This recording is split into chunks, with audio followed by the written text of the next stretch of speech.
Tamil cinema நேயர்களுக்கு வணக்கம். நான் உங்கள் பத்திரிகையாளர் ஆர்.எஸ். கார்த்திக். இந்த வீடியோவில் நம்ம பார்க்கறது தி பெட் படத்தோட விமர்சனம். இந்த வாரம் ரிலீஸ் ஆயிருக்கு. தி பெட், டியர் ரதி ரெண்டுமே கிட்டத்தட்ட ஒரே கதை. ஏன் சொல்றேன் அப்படின்னா, ரெண்டுமே விபச்சார அழகி, அதாவது அவங்கள அப்படி சொல்லக்கூடாது, பாலியல் தொழிலாளிகள் மீது ஹீரோவுக்கு காதல், பாலியல் தொழிலாளி ஒருத்தி மீது ஹீரோவுக்கு ஏற்படுற காதல் தான் தி பெட்டும் சரி, டியர் ரதியும் சரி. ஆனா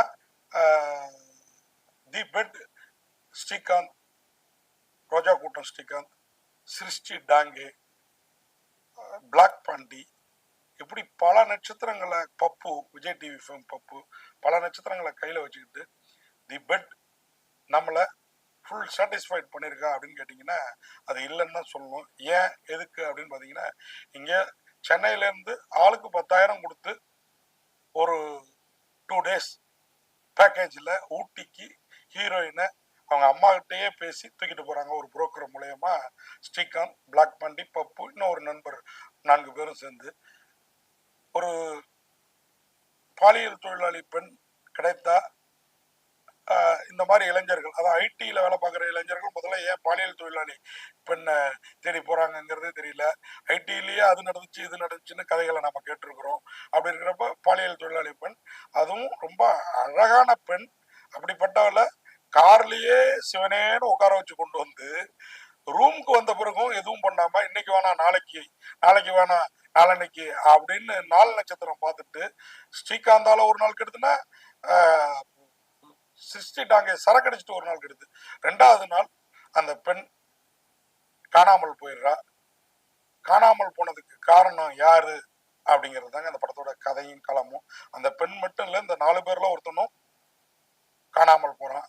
காணாமல் போன இந்த 2 பேரும் காதலோட போனாங்களா, இல்ல வேற எதுவும் காரணமா, என்ன ஆச்சு அப்படின்னு பாத்தீங்கன்னா, சென்டிமெண்டா ஒரு காரணத்தை சொல்றேன் பேர் வழின்னு திராவையா கொண்டு போய் படத்தை முடிச்சிருக்காங்க. பாலியல் தொழிலாளி பெண், 4 இளைஞர்கள், அதுவும் அவ அழகி, என்ன நடக்கும் அப்படின்னு நம்ம எதிர்பார்ப்போட சீட்டோட நுனியில உட்காந்தோம்னா நம்மள தி பெட் சீட்டு இருக்கையே, தியேட்டர் இருக்கையே பெட்டாக்கி தூங்க வச்சிருது. அதுதான் அந்த படத்தோட பெரிய பலவீனமா நான் பாக்குறேன். ஸ்ரீகாந்த் முதல்ல எப்படி இந்த மாதிரி ஒரு கதையை தேர்ந்தெடுத்தாரு, சிருஷ்டி டாங்கே எப்படி இப்படி ஒரு கதைக்கு ஒத்துக்கிட்டாங்க, அதுவும் 4 பேரும் எனக்கு தொழில் தான், என்ன நீ வரியா இன்னைக்கு அப்படிங்கிற ரேஞ்சில் இறங்கி அந்த பொண்ணு பண்ணிருக்கு. என்ன காரணம்னு தெரியல.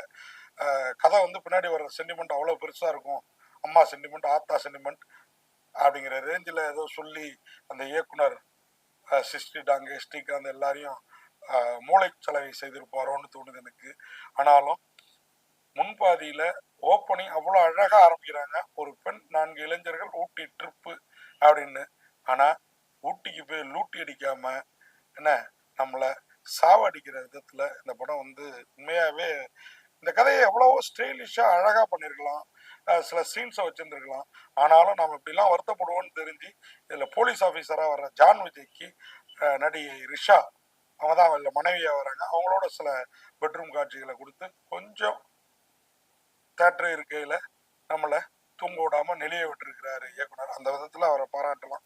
ஆனாலும் ஜான் விஜய், ஸ்ரீகாந்த், ஹீரோயின் சிருஷ்டி டாங்கே, பிளாக் பாண்டி, விஜே, பப்பு, விக்ரம், திவ்யா, தேவி பிரியா, இத்தனை நட்சத்திரங்கள், இது இல்லாம இன்னும் பல நட்சத்திரங்கள் எல்லோரும் இருந்தும் எஸ் மணிபாரதியோட இயக்கம், கோகுலோட டிஓபி ஒளிப்பதிவு, தாஜ்நூரோட இந்த படத்துக்கு மியூசிக் போட்டார் அப்படின்னு கேட்குற லெவல்ல போட்டிருக்கிறாரு.